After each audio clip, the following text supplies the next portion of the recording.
Hello friends, welcome back to my YouTube channel, Reviews with Manor. On 10 January 2025, new Korean drama Motel California was released with a total of 12 episodes, which will be released with 2 episodes per week on Fridays and Saturdays on MBC channel. Let's talk about the main cast of Motel California. Ji Kang-hee, who is a main female lead, played by Lee Si-young. Chun Yeon-soo, who is a main male lead, played by Na In-woo. Yoon Nan-woo will have crush on Chun Yeon-soo and was played by Choi Hee-jin. Gyum Seok-kyung, who will have a crush on Ji Kang-hee, was played by Kim Tae-hyung. And then there is a group of 5 childhood friends. Cha Seung-eon, Ryu Han-woo, Han Ah-reum, including Kang-hee and Yeon. So, Episode 1 of Motel California begins with a small girl named Kang-hee being teased by other kids in the woods. She stands in front of her friends and pushes them behind her. As she expected, lightning strikes a tree near one of her bullies and strikes him down. Little Kang-hee smiles. We then shift to a store, where a middle-aged man named Ji Chun-pil is sitting by a window and eating. A younger man named Yeon-soo comes by and sits next to him. Chun-pil gives Yeon-soo an envelope full of cash and tells him to give it to Kang-hee. After some persistence, Yeon-soo agrees. Chun-pil then leaves to meet someone. Yeon-soo is about to go meet some friends when he gets a call from Kang-hee, who says she is taking the last bus to Seoul and vows to never come back here. Here happens to be Motel California, owned by her father. Yeon-soo goes to meet her and finds her sitting in the dark. The electricity has been cut off, she says, because they haven't paid the bill.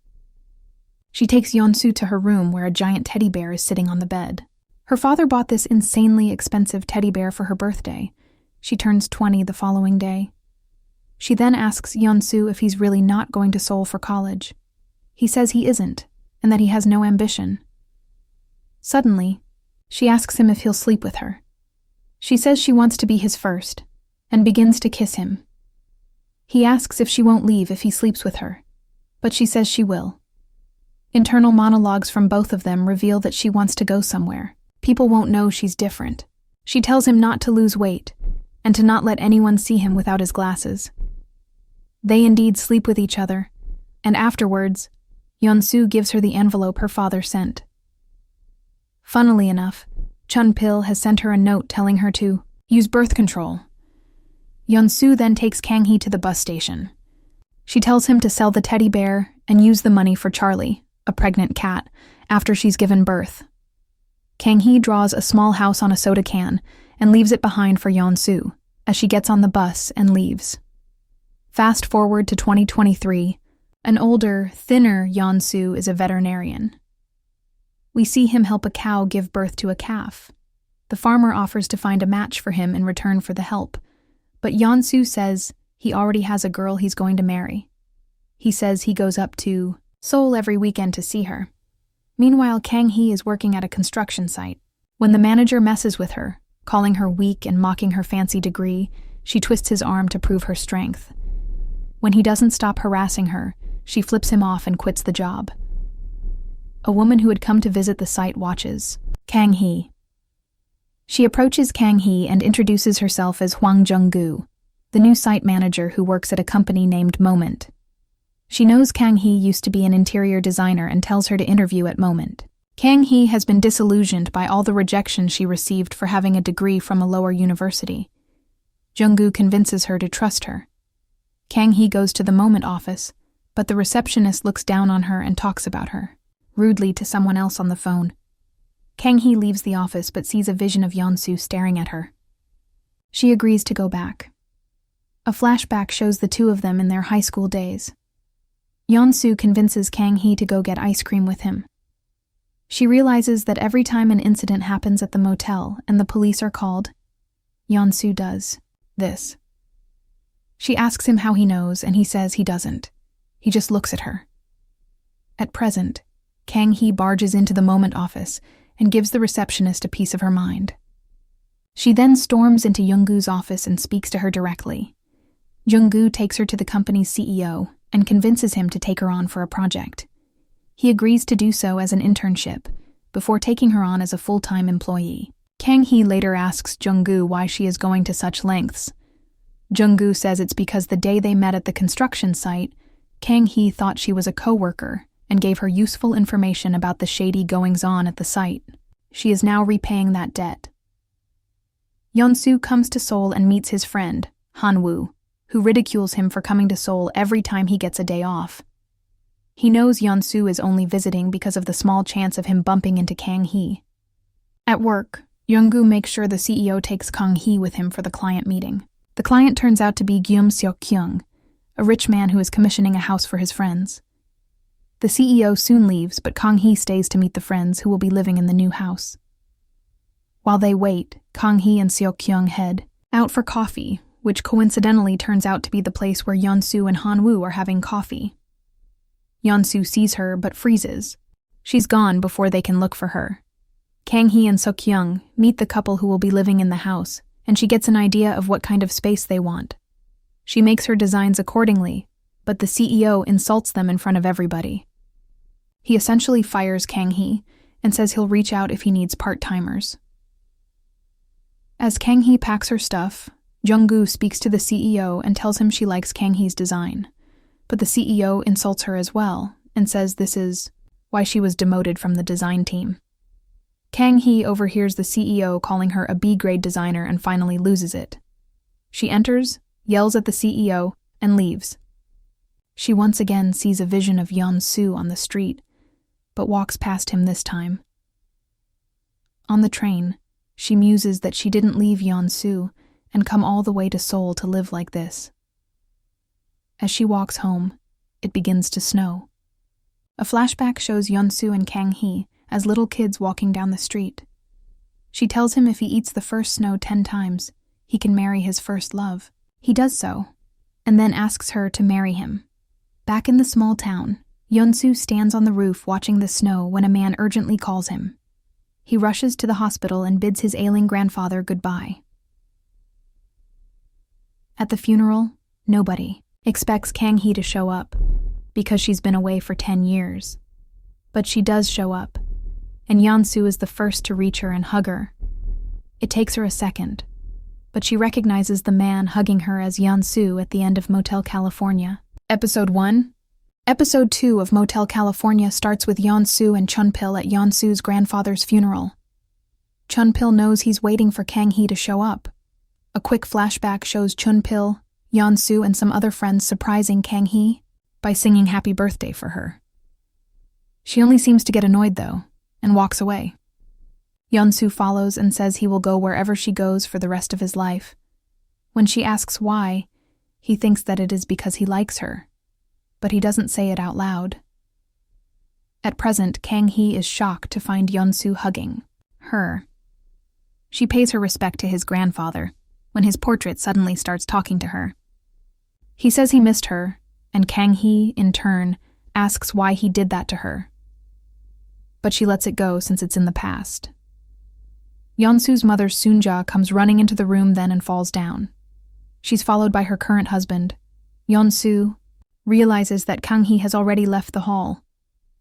We see that she got tired of hearing the neighbors gossip about her and her parents. Yeon-soo goes after her and tells her to eat before she leaves. After Yeon-soo leaves, another of their friends, Sung-yeon, tells Kang-hee to meet Areum, another girl from their group. Kang-hee sits down with her old friend, but others in the funeral hall begin to talk about them in a derogative manner. A flashback shows Kang-hee, Seung-yeon, Areum, Han-woo, and Yeon-soo as a group of friends. The others teased them for various reasons, such as Kang-hee for living in a motel, Han-woo for living on a farm, and Yeon-soo for being fat. They called them the gangsters, playing on Kang-hee's name. That's when Kang-hee cleverly waited for lightning to strike them. At present, Kang-hee goes over to the bullies' table and reminds them of the lightning incident, particularly Hyun-yeol, their leader. He mocks her and throws a drink over her, but she upends a bowl of noodles over him and walks away. He throws a bottle at her, but Yeon-soo intercepts it, even punching Hyun-yeol when he goes too far. Sung-yeon then escorts Kang-hee out. At the funeral, Soonja criticizes Kang Hee's behavior and warns Yeon-soo not to get involved with her. Meanwhile, Kang Hee thanks Sung-yeon for living with her father. We learned earlier that he's an orphan. They head back to the motel, and Kang Hee recalls the night she left. She had told Yeon-soo that she couldn't keep enduring in this town, and had to leave.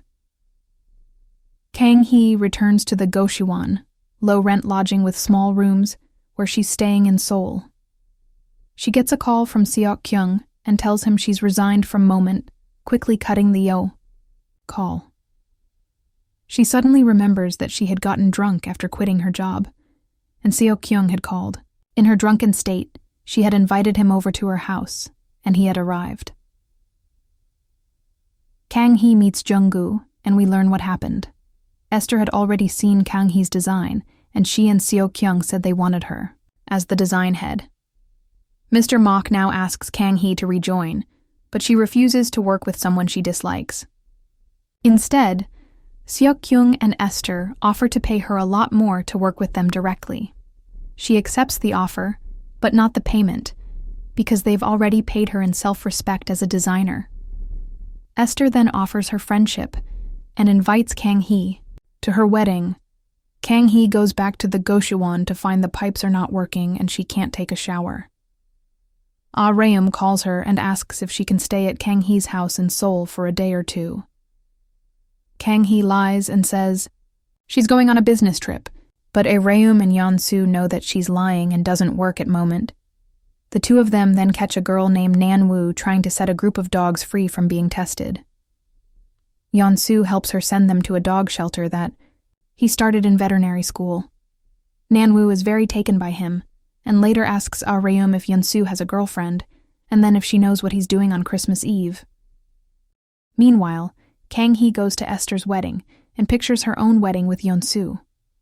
She then meets Jung-gu and learns that she quit Moment as well, inspired by Kang Hee. Seok-kyung arrives and finds Kang Hee making a drawing of the wedding hall. He invites her for an after-party, but she says she has plans. A flashback shows Chun-pil taking Kang Hee to a fancy hotel for her birthday, which happens to be on December 25th. This became their birthday routine. At present, Ah-rum calls Kang Hee and wishes her a happy birthday. Kang Hee then calls Yeon-soo to thank him for the Haeyeon debacle, but realizes he is on a date with Nan-woo. This seems to bother Kang Hee, who tells her father not to meet her at the hotel that night, saying she has another man in her life. She then meets Seok-kyung and asks him if she can use him to get away from a man claiming ownership of her. She takes Seok-kyung up to the hotel room with her, but instead of Chun-pil, Yeon-soo is waiting for her inside. Yeon-soo seems to recognize Seok-kyung. A flashback to 2013 shows Yeon-soo and his friends playing music on stage with Chun-pil. Chun-pil had promised to tell Yeon-soo where Kang Hee lives in Seoul, but only mentions that she stays in a Goshiwon. Yeon-soo and Han-woo then go to Seoul and search for her, but fail to do so. That is how Yeon-soo keeps coming back to Seoul and searching for Kang Hee. He ends up finding her working part-time at a convenience store, but sees her in the middle of a fight with her boss.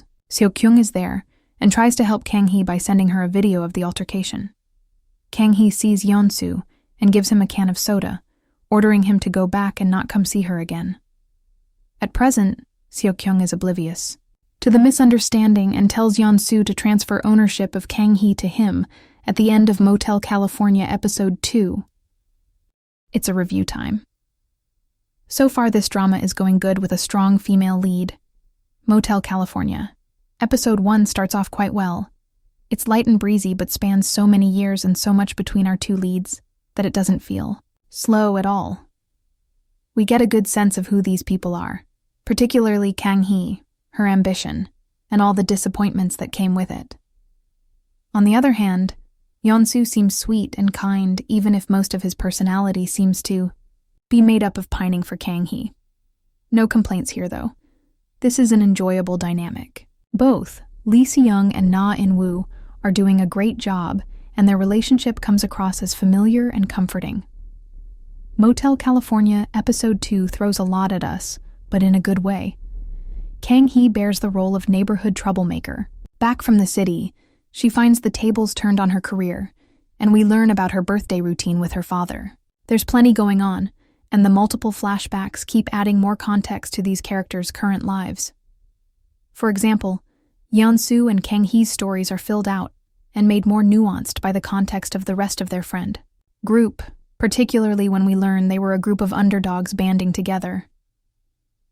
With so many different elements, the story feels meaty and full, even if the flow of it can be jumpy at times.